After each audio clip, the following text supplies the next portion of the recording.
Hello and welcome to day 47 of 100 days, 100 videos, 200 questions. Today we will be talking about, why am I saying that? I don't know what we're going to be talking about. I haven't picked it yet. I did want to mention it's the new year. We're on January 2nd and last year ended with a bang.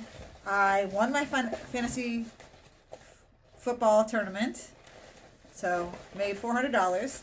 I hit my financial goal and I stayed up until New Year as the only person in my house who did, and listened to the fireworks annoy my dog.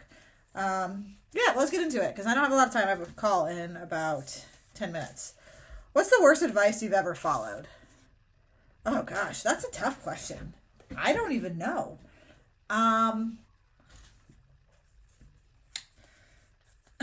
The worst advice I've ever followed.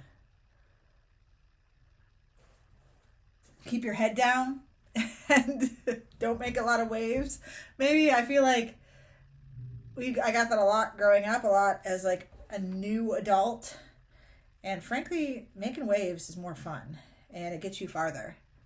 And I definitely followed that for a long time. But I don't know if I've taken a lot of bad advice. Directions for sure. But yeah, I think I've been pretty lucky. I guess one thing is advice my dad gave me, which I don't necessarily. I think it was just advice from a different time, which was to stay at a job for a year. It looks better that way, and that's just not the case anymore. Especially what I'm doing now, freelancing. Maybe it worked when I was in corporate America, but even then, it was like staying at a company for a year almost killed me. I felt like so. He actually changed his mind after he saw how much I'd changed.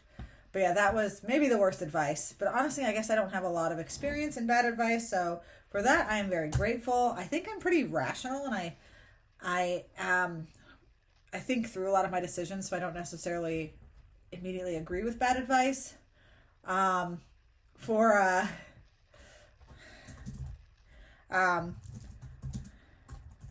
I'm writing my question in ChatGPT.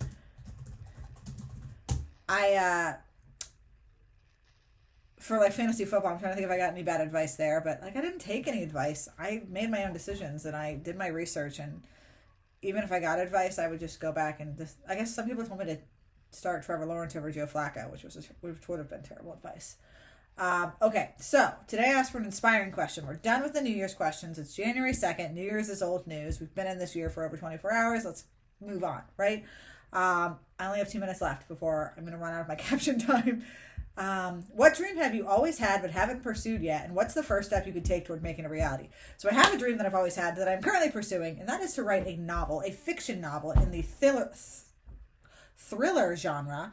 And I actually am pursuing it. And I think the reason I didn't pursue it for so long is because I would so frequently get writer's block and not know exactly where I was going. And I wouldn't know how to like break that.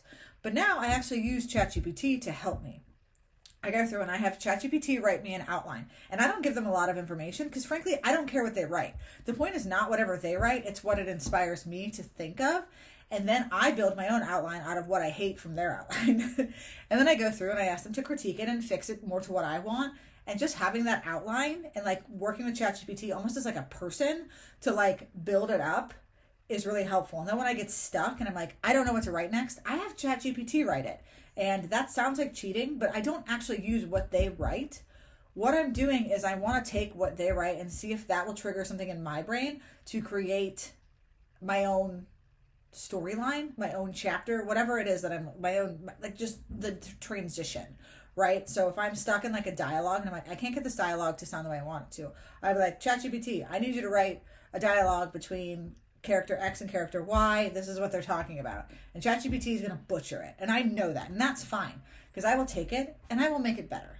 And I will just completely rewrite whatever they wrote. And that will get me out of my funk and keep me moving forward. And so now I have about 30,000 words written for this novel. I have a premise. I have a plan, but I've gotten stuck because I've been doing other things. But that is on the docket. So that's the dream I've had that I'm pursuing now. All right, we're about at 5 minutes, so this is day 47, 100 days, 100 videos, 200 questions. Thank you again for sticking around, and I hope you have a great day. See you tomorrow.